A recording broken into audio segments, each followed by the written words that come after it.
World's best law of attraction money and success coach అయిన ప్రముఖ షేక్ అన్వర్ గారిచే జూన్ 1 హైదరాబాద్ లో జరిగే one day magic of law of attraction and millionaire mind work shop కి register చేసుకోండి. నమస్కారం విజయపతిన గారు. నమస్తే నాగరాజ్ గారు. ఆడ మగ అని తేడా లేదండి.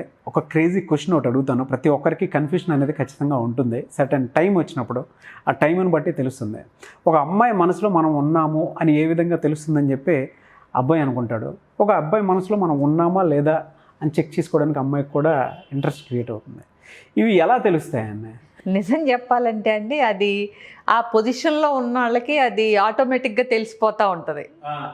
సో కొన్ని అంటే తెలియని ఇండైరెక్ట్ డైరెక్ట్ కమ్యూనికేషన్స్ అనేవి వాళ్ళ మధ్య నడుస్తూ ఉంటాయి. మైండ్ వేవ్ కమ్యూనికేషన్ నడుస్తూ ఉంటాయి. అది ఏంటంటే ఆ ఫీల్ అది ఇచ్చే వాళ్ళకి అది రిసీవ్ చేసుకునే వాళ్ళకి మాత్రమే అది తెలిసే వైబ్రేషన్స్ ఉంటాయి కొన్ని.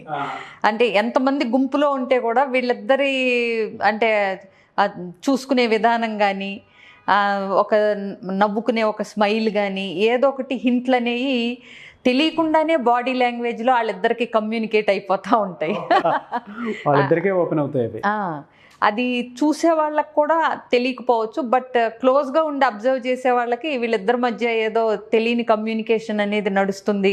వీళ్ళిద్దరికి ఒకళ్ళ ఇంకా ఎక్స్ప్రెస్ చేసుకోలేదు కానీ ఒకళ్ళంటే ఒకళ్ళకి ఇష్టంలా ఉంది అనేది గమనించే వాళ్ళు కూడా ఉంటారు. సో ఏమవుతుందంటే మెయిన్లీ ఒక అబ్బాయి కానీ అమ్మాయి కానీ అవతల ఇష్టపడినప్పుడు వాళ్ళతో టైం ఎక్కువ స్పెండ్ చేయడానికి ఇష్టపడతా ఉంటారు. అది అంటే ఫస్ట్ కామన్ అది. బట్ ఏంటంటే తెలియకుండానే ఆ వ్యక్తి వచ్చినప్పుడు వీళ్ళ కళ్ళల్లో ఒక తెలియని గ్లో అనేది వస్తుంది ఫేస్లో. అది అంటే తెలియకుండానే వచ్చేస్తాయి మార్పులు.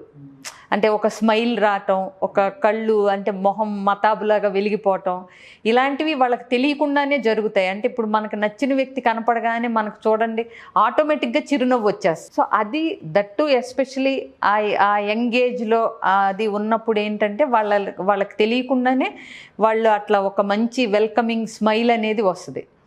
అట్లాగే మామూలుగా మనం ఇంకా చూసి అంటే ఇంకా తరచి చెప్పుకోవాలంటే ఏంటంటే వాళ్ళ ఇంట్రెస్ట్లు ఏంటో వీళ్ళు తెలుసుకోవటం, వాళ్ళకి నచ్చినవి ఏదన్నా ఉంటే అవి వాళ్ళు సాధించడంలో హెల్ప్ చేయటం, ఎంకరేజ్ చేయటం, వాళ్ళకి ఏది నచ్చుతుందో తెలిసినప్పుడు అవకాశం వచ్చినప్పుడు అవే గిఫ్ట్లుగా ఇవ్వటం, వాళ్ళ ఇంట్రెస్ట్లు ఇష్టాలు తెలుసుకుని సందర్భం వచ్చినప్పుడు వాటిల్ని అందించటం కానీ అవి జరిగేలాగా చేయటం కానీ, ఇట్లాంటివన్నీ వాళ్ళకి తెలియకుండానే వాళ్ళ మనసులో నోట్ చేసుకుని ఉంటారనమాట. అంటే ఇప్పుడు సపోజ్ ఏదన్నా ఫర్ ఎగ్జాంపుల్ ఆ అమ్మాయికి బ్లూ కలర్ అంటే ఇష్టం అని తెలిసింది అనుకోండి ఇతనికి. సో ఎక్కడికన్నా వెళ్ళినప్పుడు ఏదన్నా బ్లూ కలర్ది ఒక స్పెషల్గా కనపడినప్పుడు వెంటనే అతనికి ఈ అమ్మాయి గుర్తొస్తుంది. సో అది అట్లా తెచ్చివ్వటం అట్లాంటివి జరుగుతాయి అన్నమాట. సో అట్లాగే ఇప్పుడు అమ్మాయికైనా సరే ఒక అమ్మాయి మనసులో నేనున్నాను అని అబ్బాయికి తెలవాలి అంటే కనుక ఎక్కువసేపు టైం స్పెండ్ చేసి వీళ్ళ గోల్స్ ఏంటి, వీళ్ళ లక్ష్యాలు ఏంటి జీవితంలో అని తెలుసుకోవటం, ఫ్యూచర్ ప్లాన్స్ ఏంటి అని అడగటం, అట్లాగే ఫ్యామిలీ మెంబర్స్కి ఇంట్రడ్యూస్ చేయటం వాళ్ళ ఫ్యామిలీ మెంబర్స్కి, అలాగే వీళ్ళ ఇంటికి రావటానికి అతను ఒకవేళ అడిగితే వెంటనే ఒప్పుకోవటం, లేదంటే ఇంట్రెస్ట్ చూపించి మరి నన్ను మీ ఇంటికి ఎప్పుడు తీసుకెళ్తామని అడగటం. ఇవన్నీ ఏంటంటే she expecting some future plan చేసుకుంటుంది అతనితో అనే దానికి ఒక చిన్న చిన్న సంకేతాలు అన్నమాట. ఓకే. అంటే ఇప్పుడు కొంచెం బౌండరీస్ బెస్ట్ ఫ్రెండ్స్గా కూడా అబ్బాయిలు అమ్మాయిలు ఉండటంతో కొంచెం తగ్గుతున్నాయి అనుకోండి. వాళ్ళకి కన్ఫ్యూజన్స్ తీరి, బట్ ఏదైనా అమ్మాయిలకి కానీ అబ్బాయిలకి కానీ ఇప్పుడు చాలా వరకు క్లారిటీ ఉందని నేను అనుకుంటున్నాను. సో ఫ్యూచర్ ఎవరితో అయితే ప్లాన్ చేసుకుంటున్నారో వాళ్ళ అన్నిట్లోనూ వీళ్ళు పార్ట్ తీసుకోవాలనే ఉత్సాహం చూపిస్తూ ఉంటారు. అంటే ఏ జాబ్కి అప్లై చేస్తున్నావు, ఇదైతే ఇంకా బాగుంటుంది కదా, ఇదైతే నీకు ఇంకా బెటర్ కదా, నీకున్న ఆపర్చునిటీస్కి లేకపోతే నీకున్న స్కిల్స్కి నువ్వు ఇటు వెళ్తే మంచిది కదా అని గైడ్ చేయటం. సో అట్లాగే ఫ్యామిలీ మెంబర్స్కి కూడా వాళ్ళకి ఇష్టమైనవి ఏంటో తెలుసుకుని ఆ సందర్భం వచ్చినప్పుడు వాళ్ళకు కూడా అవి తీసుకోవటం, గిఫ్ట్లు ఇలాంటివి, అంటే పర్సనల్ విషయాలు షేర్ చేసుకోవటం. ఇందాక నేను అన్నట్టు వీళ్ళ ఫ్యామిలీకి కూడా అతన్ని ఇంట్రడ్యూస్ చేసి సమయం సందర్భం కలిసి వచ్చినప్పుడల్లా ఇతని గురించి ఇంట్లో మెన్షన్ చేయటం. సో దట్ ఫెమిలియర్ అవుతూ ఉంటాడు కదా, రేపొద్దున సడన్ షాక్లు ఇవ్వకుండా. ఓకే. సో ఇలాంటివి తెలియకుండానే చేస్తూ ఉంటారు, తెలివిగా కూడా చేస్తూ ఉంటారు. అంటే పలానా వాళ్ళ మనసులో మనం ఉన్నాము అనుకున్నప్పుడు కొంతమంది మైండ్తో వాళ్ళకి అర్థమయ్యేలాగా ఏదో రకంగా కమ్యూనికేట్ చేస్తారు, లేదంటే కొంతమంది ఓరల్గా కమ్యూనికేట్ చేస్తారు, కొంతమంది బాడీ లాంగ్వేజ్ని బట్టి కమ్యూనికేట్ చేస్తారు, కొంతమంది టచ్స్తో కమ్యూనికేట్ చేస్తారు. అంటే టచ్ చేసినా అది అంటే ఫ్రెండ్లీగా, అంటే మామూలుగా ప్యాటింగో చిన్న ఫ్రెండ్లీ హగ్లానో ఇట్లానే ఉంటుంది అనుకోండి.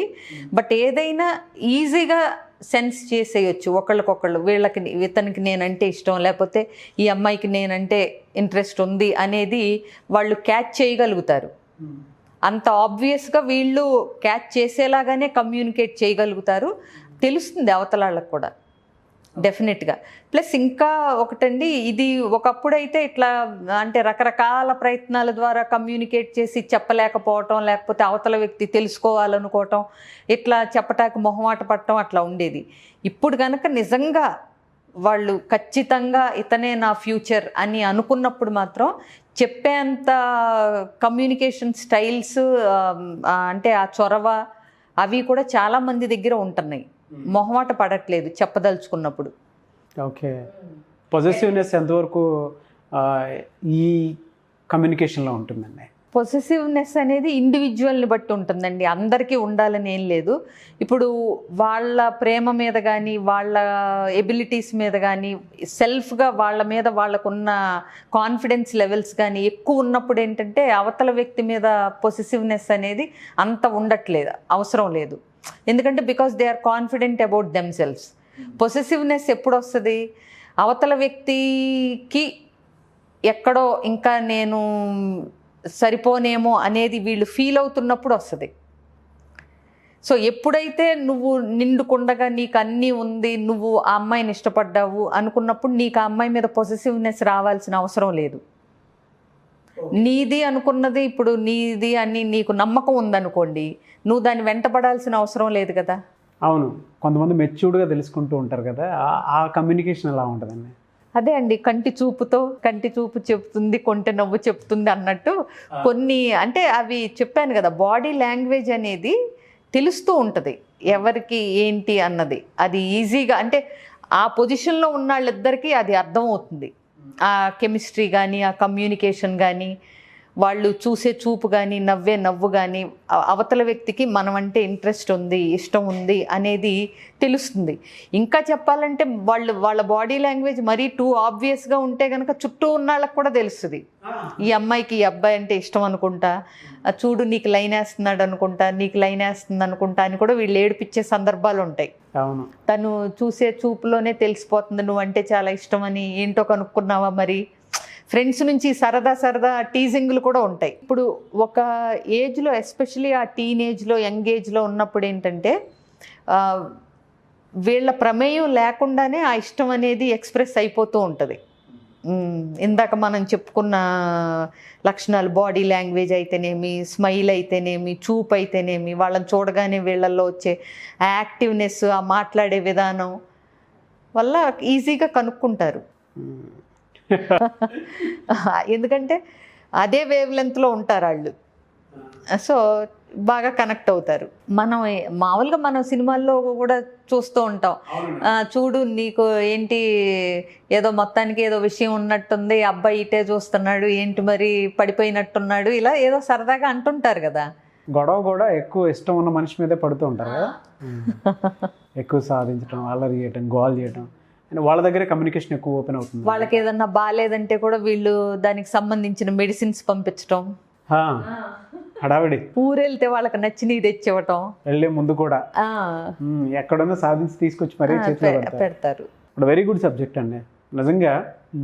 కొంతవరకు ఈ కమ్యూనికేషన్ ఏం చేస్తుంది అని అంటే కొన్ని పదార్థాలకు దారితీస్తుందేమో కానీ కొన్ని మాత్రం మంచి లైఫ్ని లీడ్ చేయడానికి బాగా ఉపయోగపడతాయి. బట్ ఏదైనా సరే కమ్యూనికేషన్ మీద డిపెండ్ అయి ఉంటుంది కాబట్టి మంచి సబ్జెక్ట్ని నాకు తెలిసి చాలామంది పాత రోజులకి వెళ్ళిపోయి కింద కామెంట్ బాక్స్లో పోస్ట్ చేసినా ఆశ్చర్యపోయే పని లేదు, వాళ్ళకు కూడా అవకాశం ఇద్దాము. సో ఈ సబ్జెక్ట్ మీద మీకు ఏదైనా ఒపీనియన్ ఉంటే కింద కామెంట్ బాక్స్లో పోస్ట్ చేయండి. ఒకవేళ మీకు కవర్ చేయని పాయింట్స్ ఉంటాయి, మీరు రిలాక్స్డ్గా చూసేటప్పుడు మీకు కొన్ని జరిగిన ఇన్సిడెంట్స్ ఆలోచించినప్పుడు కొన్ని వస్తాయి కదా, అవి కింద కామెంట్ బాక్స్లో పోస్ట్ చేయండి. ఖచ్చితంగా మేము వాటి మీద వీడియో చేయడం జరుగుతుంది, లేదంటే దాన్ని ఎక్స్టెండ్ చేస్తాము. Okay, and thank you so much Vijaya Peddana గారు.